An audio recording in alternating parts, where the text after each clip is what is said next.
My name is Vanessa Carter, and for most of my life, I was the family disappointment. They laughed at me, mocked me, and reminded me at every holiday that I would never amount to anything. Every Christmas dinner was the same stage play, where my sister Sophia played the golden child, and I played the fool. Sophia was the ambitious one, the successful one, the pride of my parents. I was the one who had supposedly failed at life. At least that's what they thought. What they didn't know was that while they judged me, pitied me, and humiliated me, I was quietly building something far bigger than their narrow little world could imagine. But that revelation would come later. This story begins with one Christmas, one dinner, and one comment that pushed me too far. It was December. The house smelled of roasted turkey and cinnamon, and laughter filled the air. I walked into my parents' dining room, dressed in my usual plain sweater and worn jeans, keeping up the image I had carefully crafted. To them, I was a struggling teacher who could barely afford rent, driving a beat-up old Toyota, living paycheck to paycheck. They loved that version of me. It gave them someone to look down on. Sophia, on the other hand, was radiant as always. Her designer dress sparkled under the chandelier, her diamond necklace catching the light every time she leaned forward to speak. She had been promoted again at her firm, this time to senior vice president, and she never missed a chance to remind us. My parents beamed at her every word, as if she carried the family legacy on her shoulders. I quietly took my seat at the far end of the table, the place reserved for the least important. Vanessa, Sophia said sweetly, her tone dripping with pity. I heard you're still teaching at that little community college. It must be hard, grading papers for kids who don't care, while the rest of us are moving forward in our careers. Her husband chuckled, joining in her mockery. At least she's contributing somehow, he said, as if my life's work was charity. My chest tightened, but I smiled politely. I had endured this for years. Let them think I was small. Let them believe I was invisible. Because the higher I climbed in my real life, the more delicious the fall would be when they finally saw the truth. My phone buzzed in my pocket. I slipped it out and glanced at the screen under the tablecloth. 3 urgent messages from my board of directors. They needed final approval on tomorrow's acquisition deal, a $15 billion move. That would shake the entire industry, a deal that only required my signature as CEO. Yes, CEO, the part of my life no one at this table knew about. For the last 6 years, I had been running Carter Global Holdings, a private equity empire that had swallowed companies whole while the world wondered who the mysterious founder was. I had built it in silence, in shadows, hiding behind shell corporations and discreet ownership, and now, without my family's knowledge, I had quietly acquired the very company Sophia worked for. Vanessa, my mother's voice snapped me out of my thoughts. You'll be staying in the basement again this year, won't you? Sophia needs the guest room, of course, since she's expecting her second child. A ripple of sympathetic smiles went around the table, everyone nodding at the obvious decision.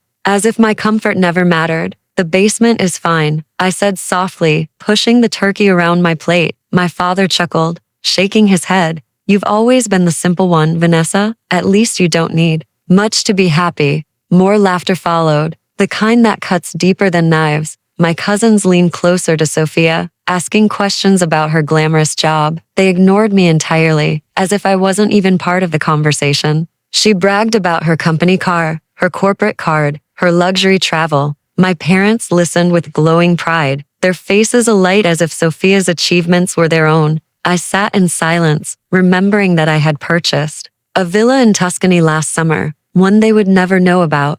Do you still live in that tiny apartment? One of my uncles asked with fake curiosity. I guess it's practical, at least for someone in your position. The words were laced with condescension, meant to remind me of my supposed failures. I nodded politely, sipping water instead of wine. Let them believe I was barely surviving, while in reality, I owned the building where that apartment sat. The conversation flowed on, Sophia at the center of every laugh, every compliment, every toast. She had always been the star, the one who never let me forget my place. As dessert was served, she leaned toward me again. Vanessa, she said, her smile wickedly sweet. Do you ever regret not trying harder, not pushing yourself beyond? Well, whatever this is. My stomach churned, but I held her gaze. This? I asked softly. Yes, she said with a laugh. This small life you've chosen, while the rest of us are reaching our potential. Her words drew quiet chuckles from around the table. the kind of cruel laughter that lingers in your bones.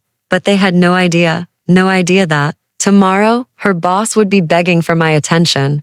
No idea that my signature would decide whether her firm survived the quarter. No idea that the very empire I had built in secret was about to pull the rug out from under their smug superiority. I smiled faintly, finishing the last bite of pie, and whispered to myself, "Enjoy tonight, Sophia, because tomorrow, everything changes." The night stretched on, and after dessert, everyone drifted into the living room, carrying glasses of wine and coffee. I stayed behind in the dining room for a moment, stacking plates and pretending to be helpful. In reality, I needed space, a quiet corner to breathe, because the weight of my secret pressed heavier with every smug smile Sophia gave me. My phone buzzed again, another urgent message from my assistant. "Vanessa, Mr. Coleman is requesting one last confirmation about tomorrow's acquisition." It read. I stared at the screen, my heart pounding. Mr. Coleman was Sophia's boss, the same man who praised her endlessly, who laughed at her jokes, who saw her as indispensable.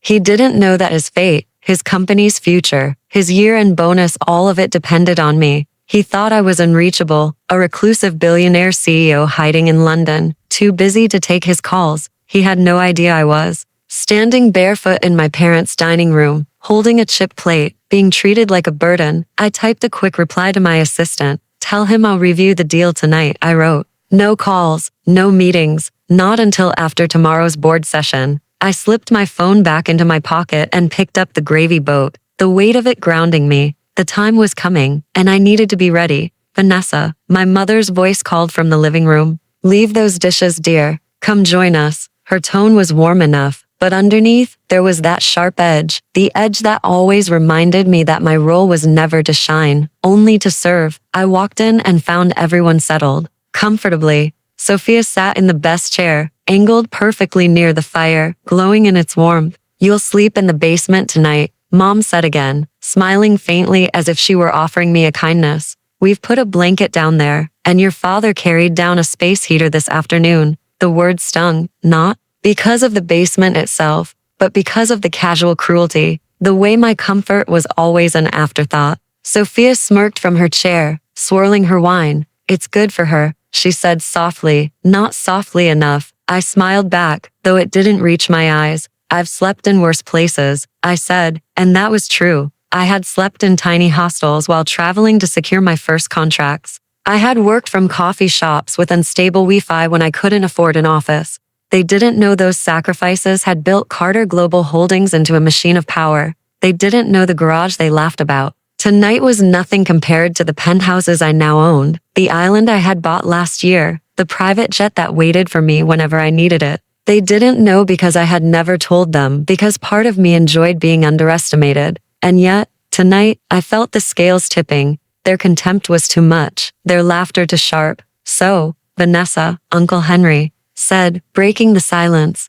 "Do you still drive that little Toyota? Reliable car," I said lightly, sipping my water. "Not much to look at though," he muttered, chuckling. Sophia leaned forward, her eyes gleaming. "You should see my Mercedes, Uncle Henry," she said, her voice deliberately loud. "The company paid for half of it, of course, part of my compensation package. It's beautiful, brand new black leather seats, top of the line." My parents gasped with admiration, as if a car proved her worth. I nodded politely. But inside, I remembered the fleet of luxury cars I kept hidden in a secure garage. Cars they would never imagine I owned. "Vanessa doesn't need those things," my mother said, patting my hand as though I were a child. "She's simple."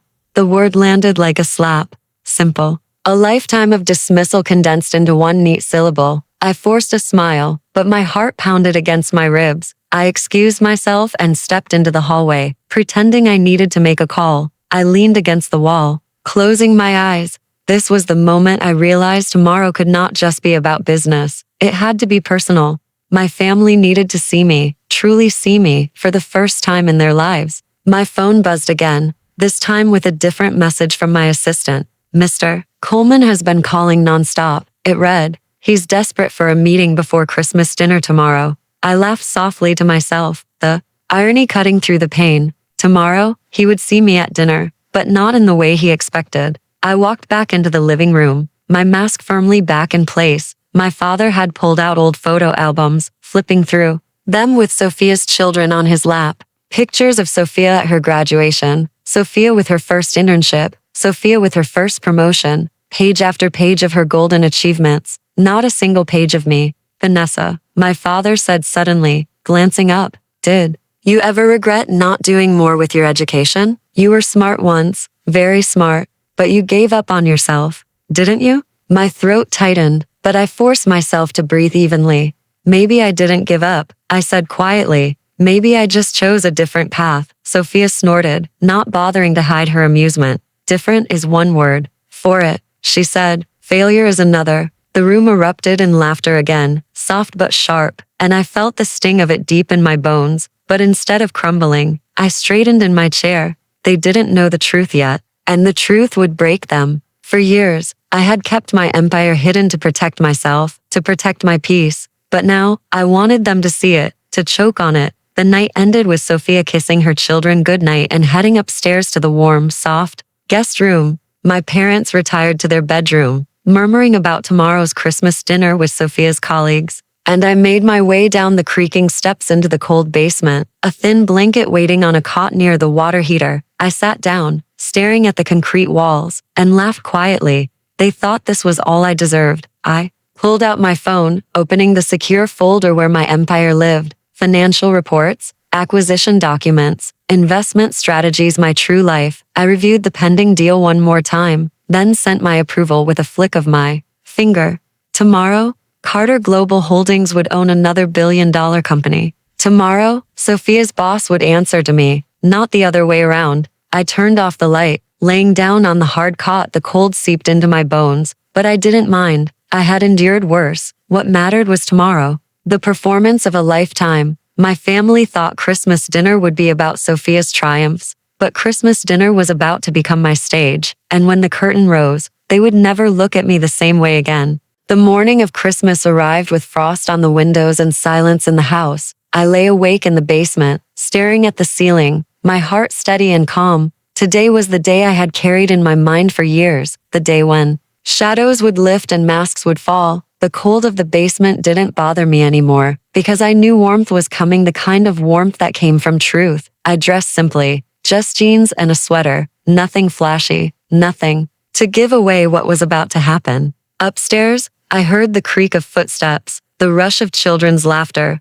the clink of dishes as my mother prepared breakfast. Sophia's voice carried loudest, cheerful and commanding, as if the house itself had to bend around her importance. I climbed the stairs slowly, every step deliberate, every breath measured. Good morning, basement dweller, Sophia said when I entered the kitchen. Her tone was light, but her eyes sparkled with cruelty. My parents chuckled, as if it was all harmless fun. I poured myself a cup of coffee and smiled. Morning, I said softly, letting the word linger like a secret. We ate together, and soon the talk turned again to Sophia's successes. Coleman will be at dinner tonight, she said, pride glowing in her cheeks. He's bringing 2 of the senior partners from the firm. This is going to be big for me, Mom. Dad, really big. If I play my cards right, I'll be promoted within the year. My parents practically glowed with pride, nodding eagerly. That's our Sophia, Dad said, his voice thick with admiration. Always climbing higher, always reaching for more. My mother reached over to squeeze Sophia's hand.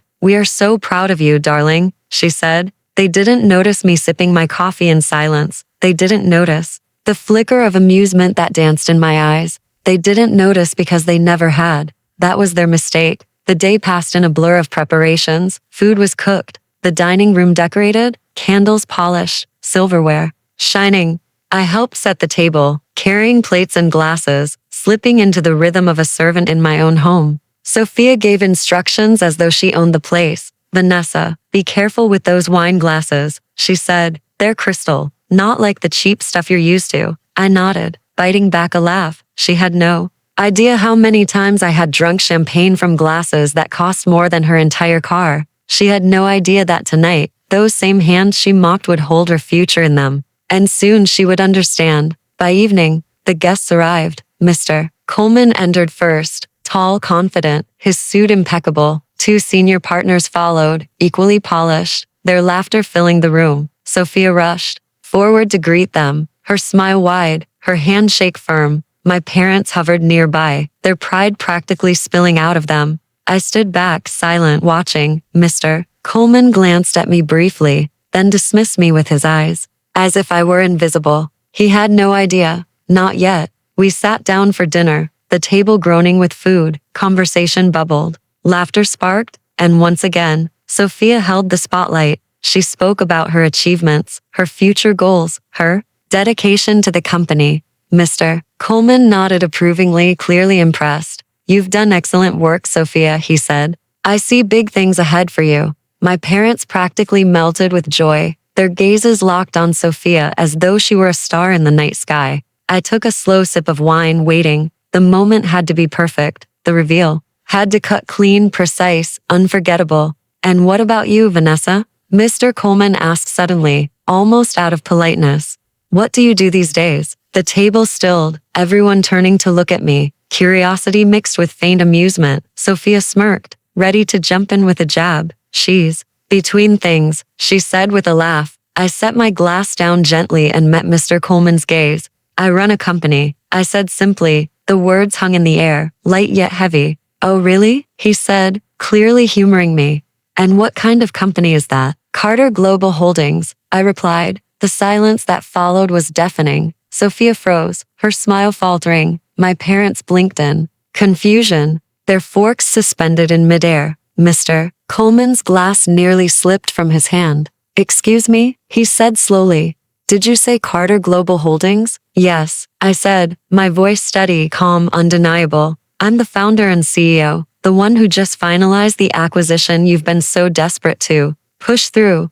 The color drained from his face. The senior partners exchanged stunned glances, their confidence cracking. Sophia's eyes widened in horror, her lips parting, but no words came out. My parents stared at me as though I had sprouted wings right there at the table. I let the silence stretch, let it sink into their bones. "You've been ignoring my calls," Mr. Coleman whispered, realization dawning. You're the reason we've been waiting." "Yes," I cut in gently. "I was busy." My eyes flicked to Sophia. Family comes first. After all. The air in the room shifted, heavy with disbelief. Sophia's face twisted, pride crumbling into shame. My parents fumbled for words, stammering questions, apologies, excuses, but I simply sat back, serene, as though the weight of years had lifted from my shoulders. They finally saw me. You live in a garage," Sophia blurted, desperation leaking through her voice. I smiled faintly. "No," I said softly, "I live everywhere you can imagine."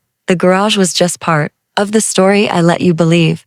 Mr. Coleman cleared his throat, his voice shaky. "Miss Carter, Vanessa, I had no idea." "No, you didn't," I replied calmly, "and maybe you should think about why that is." The room fell silent again, the weight of truth pressing down like a storm. Finally, I stood, my chair scraping against the floor. "Thank you for dinner," I said to my parents, my tone polite but distant. "But I think I'll spend the night somewhere else. The basement isn't really my style anymore." I smiled at Sophia one last time. "Merry Christmas," I said, my voice sharp as glass. I walked out of the room, my footsteps echoing. Outside, the cold night wrapped around me, but I didn't feel it. My driver was already waiting, the sleek black car humming softly at the curb. I slid into the back seat, the leather warm against my skin. As we pulled away, I looked back once at the house, glowing with lights and laughter now muted. For years, they had buried me under their pity, their disdain, their mockery. But tonight, I had risen, and nothing would ever be the same again.